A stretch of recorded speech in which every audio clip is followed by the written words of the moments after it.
So if 12.93 grams of sodium bromide is dissolved in 150 grams of water, the question is, what will the freezing temperature of the solution be? In order to solve this problem, we need a couple of equations we learned about yesterday.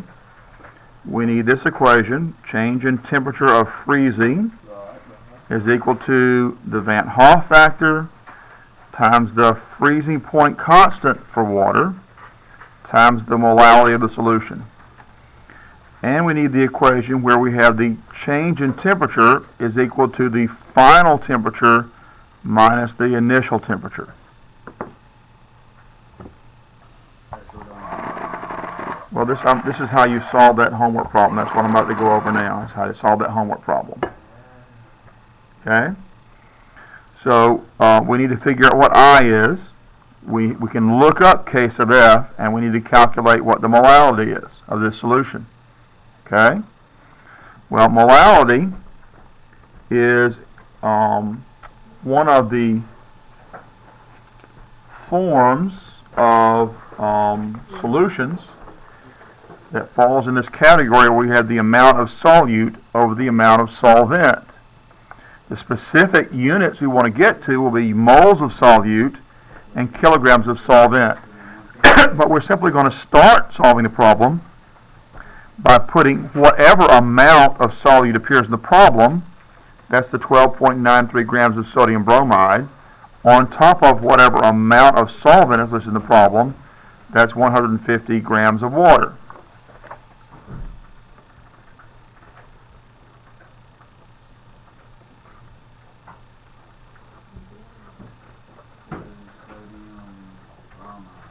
Right, now I haven't yet shown you how to determine the formula for sodium bromide. Hopefully most of you can do that, but excuse me, just to be safe, let's do that here.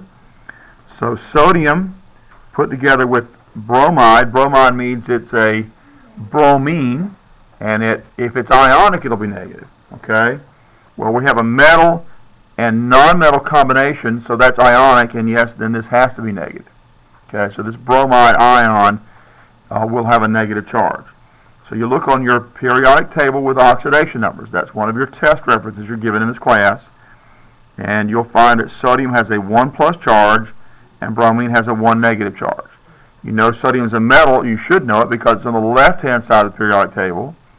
And bromine is a non-metal because it's on the right-hand side. On either the break point is that stair-step shape. Well, since I have a 1 plus here and a 1 negative here, these particles are going to add together to give me a 0 charge overall. So what I need is a 1-to-1 ratio. So the formula then comes out to be NaBr, and that's sodium bromide. All right. So to get my solute amount into moles, I need to calculate the molar mass of the compound. So we need to add the sum of all the atomic masses of all the atoms in the formula. So we're going to add up the sum of all the sodiums, and there's only one. The atomic mass is 22.989769.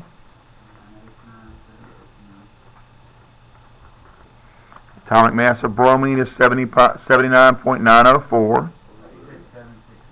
79.904.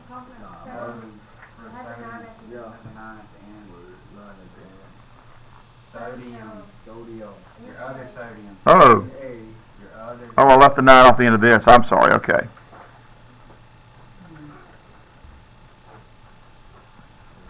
We have one of each of these.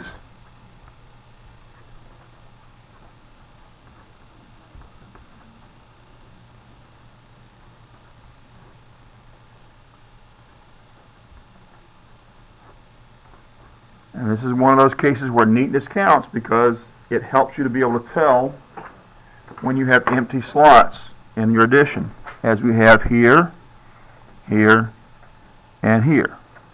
So we add these numbers together, we're going to need to round off the last 3 digits.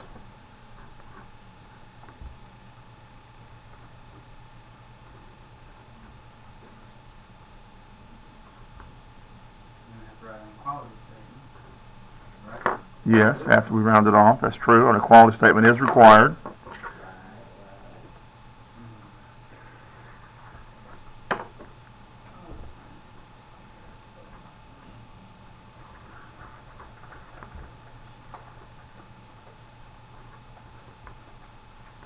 So the equality statement will be grams of that sodium bromide equals 1 mole of that sodium bromide. And then from this equality statement, we can build a conversion unit that will allow us to convert from grams to moles. And the way that works is you're going to put the side of the equality statements that matches the units and species of this part right here. You can put that matching part down here at the bottom. Yes. How did you get 102.894? I got 3. Did you? You know what? You're right. It is 3, isn't it? So this should be a 4 here. Okay. I don't know. I probably punched some number in the calculator incorrectly. 894. Yeah.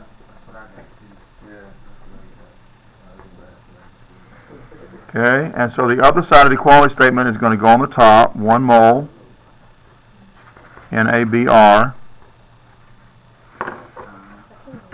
And so we can cancel then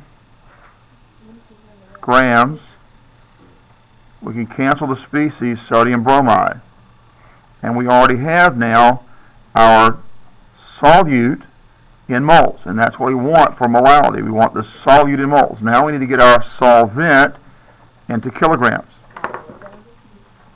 We need an equality statement for that.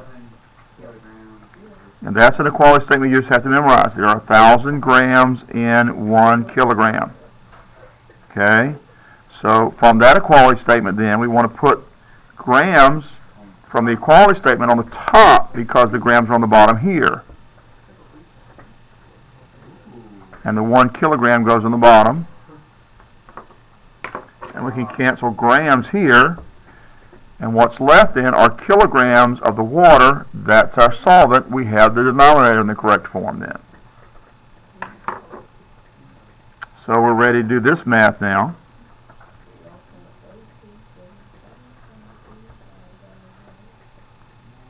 What'd you get? 0.8 what?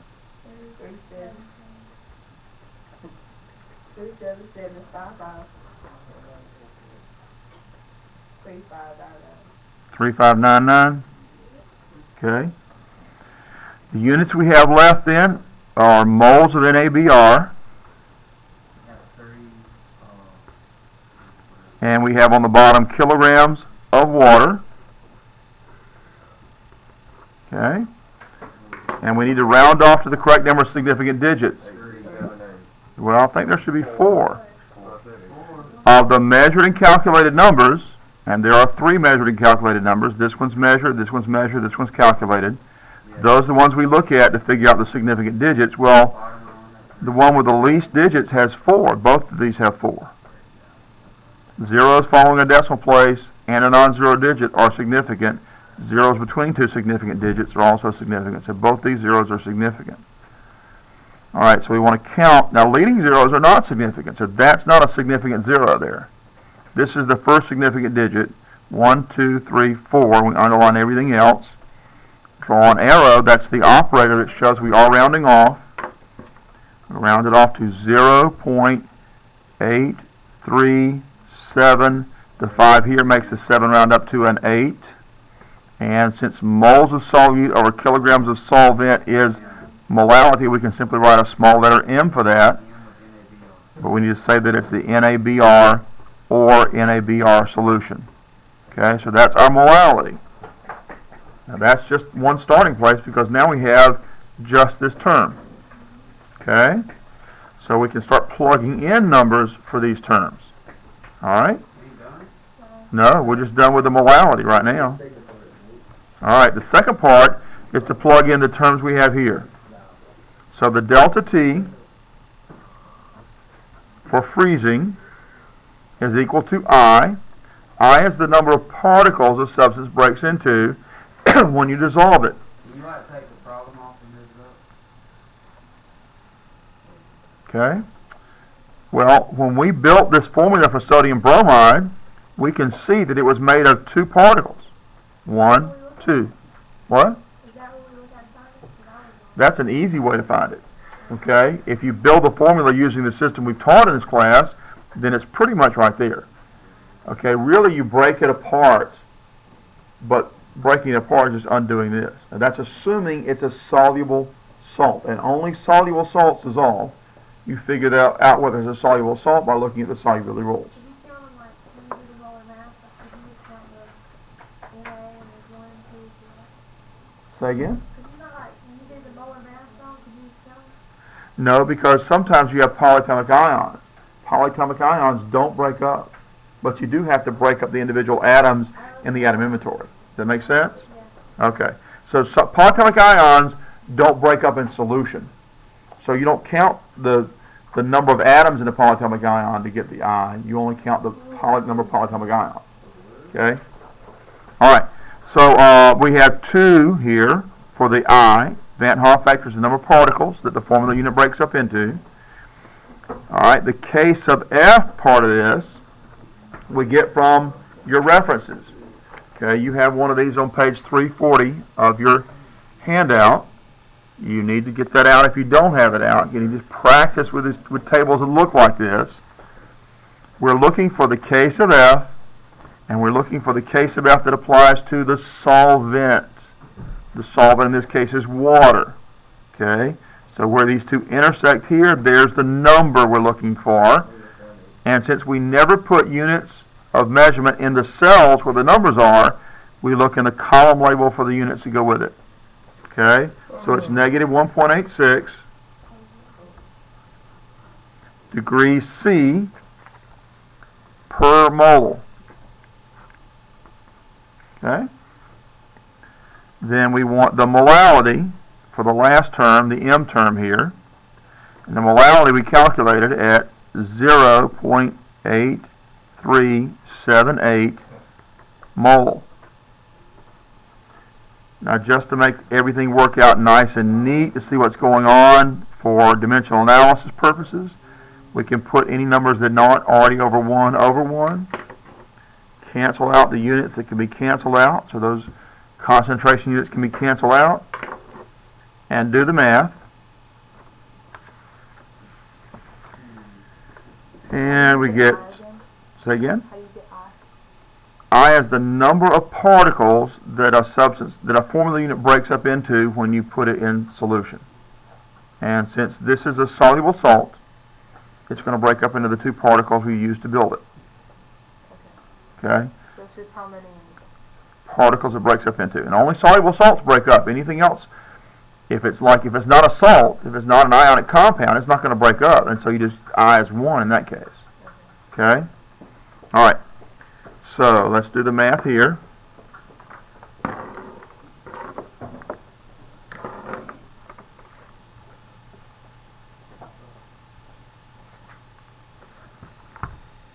So 2 times negative 1.86 times 0.8378. Okay. And we get a negative 3.116616. The units we have left are degrees C. We need to look at the numbers and figure out which measured or calculated numbers have the least digits. Which one of the measured or calculated numbers is the least precise. This is not a measured or calculated number. This is a counted number. We counted the number of ions. 1, 2. So we don't use this one. We do use this one. This one was calculated. This one was actually calculated as well. And this one has the least digits, only 3 digits. So our final answer needs to have 3 digits. Starting with this number, 1, 2, 3 digits, we underline from there over and round it off to negative 3.12 degrees C. Okay, that's our change in temperature. It's not the temperature we're looking for. It is how much the temperature is going to change. Okay? So that's what we plug into this equation. Okay? So this equation, is delta T equals temperature final, that's what we're actually looking for, temperature final minus temperature initial. All right, delta T we just calculated. This is the delta T we just calculated. So it can plug in negative 3.12 degrees C for that delta T. T sub F we're looking for, we don't have that yet. And we're going to subtract T sub I. T sub I is always the temperature at which the pure solvent either freezes or boils depending on which one of these you're looking for. Okay? So what we want to know is what temperature does pure water, at which temperature does pure water freeze? And that's 0.00 degrees C. Now if you didn't know that, it's right here on the table. Normal freezing point for water, 0.00 degrees C. 0.00 degrees C. I mean, you probably should know that, but just in case you didn't. And what we need to do is the same thing we did in the last unit, where we isolate the unknown. We're at that point in the problem we need to isolate that T sub F. We do that by, in this case, since we have a subtraction problem here, we need to add something that will get rid of this term. So we're going to add 0.00 degrees C to this side of the equation. But if we do it to this side, we also have to do it over here. So plus 0.00 degrees C. Since I added a negative one of these to a positive one of these, all I have left is T sub F. Those basically go away. Okay? And when I add this number to 0, I just get the number I started with, 3 T sub F. Temperature final. T sub F is temperature final. And so our final temperature, freezing temperature, for this particular solution is a negative 3.12 degrees C. Isn't that just a waste of time if you always do it by 0.0? Well, in the case of water, it might seem so, but look at all these other solutions up here, all these other solvents. Water's the only one that has a freezing temperature of 0. So the water's the only one where it works out that neatly. All I'm wondering is, we gotta show like all that work on the test. Like, Yeah. You need to show all that work on the test. Okay? What? Thursday. Test is Thursday. Might even be less than that.